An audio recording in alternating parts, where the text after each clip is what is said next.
എല്ലാവരും രണ്ട് കൈ ഉയർത്തിയിട്ട് ആമീൻ പറയും. അല്ലാഹുവേ നീ സംരക്ഷണം നൽകണേ അല്ലാ, ഫലസ്തീന മക്കൾക്ക് സംരക്ഷണം നൽകണേ അല്ലാ, വിപത്തുകളിൽ നിന്ന് സലാമത്ത് കൊടുക്കണേ അല്ലാ, കാലുവിപത്തുകളിൽ നിന്ന് കാവൽ കൊടുക്കണേ അല്ലാ, ഇസ്രായേലി ഭീകരനെ നീ പാഠം പഠിപ്പിക്കണേ അല്ലാ, അവരുടെ ശത്രുത നിന്നിലേക്ക് ഏൽപ്പിക്കുന്ന അല്ലാ, ഫലസ്തീനിലെ ഗസയുടെ തെരുവോരങ്ങളിൽ പിടഞ്ഞു വീണ പാവപ്പെട്ടതാകുന്ന മക്കളുണ്ട്, ചെറുപ്പക്കാരുണ്ട്, യുവാക്കളുണ്ട്, യുവതികളുണ്ട്. അവർക്ക് നീ ശുഹദാക്കളുടെ പ്രതിഫലം കൊടുക്കണേ അല്ലാ, ശുഹദാക്കളുടെ പ്രതിഫലം കൊടുക്കണേ അല്ലാ. യുദ്ധത്തിന്റെ കെടുതി മൂലം കൈ നഷ്ടപ്പെട്ടു പോയവരുണ്ട്, കാല് നഷ്ടപ്പെട്ടു പോയതാകുന്ന 15ഉം 10ഉം വയസ്സുള്ളതാകുന്നതിൽ താഴെയുള്ള പിഞ്ചോമന മക്കളുണ്ട്.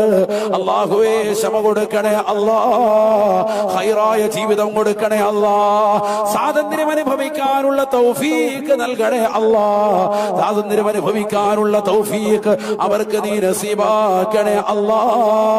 പിറന്ന നാടിന് വേണ്ടി പ്രയാസപ്പെടുന്ന സാധുക്കളാണ്, പരിപൂർണ മോചനം കൊടുക്കണേ അല്ലാ. 178ഓളം പള്ളികളാണ് ഫലസ്തീനിൽ തകർക്കപ്പെട്ടിട്ടുള്ളത്.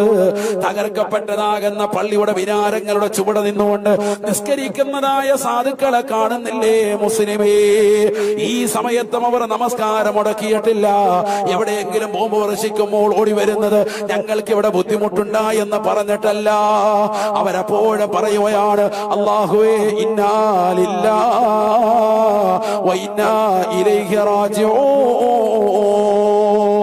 അല്ലാഹുവിൽ നിന്നുള്ളതാണ് നമ്മൾ, അവരിലേക്ക് തന്നെയാണ് മടക്കമെന്നുള്ള മനോഹരമായ വാക്യം പറഞ്ഞിട്ട് തക്ബീറിന്റേതാകുന്ന മന്ത്രധ്വനിയുമായി തന്റെ പ്രിയപ്പെട്ടതാകുന്ന മകൻ ചോരയിൽ കുളിച്ചു കിടക്കുമ്പോൾ പോലും ആ മരണത്തോട് മല്ലടിക്കുന്ന പൊന്നുമോനെ ചേർത്ത് പിടിച്ചുകൊണ്ട് ഷഹാദത്ത് കലിമ ചൊല്ലിക്കൊടുക്കുന്നതായ ഫലസ്തീന മക്കളുടെ ചിത്രം ഈ ഉമ്മത്ത് കണ്ടില്ലേ?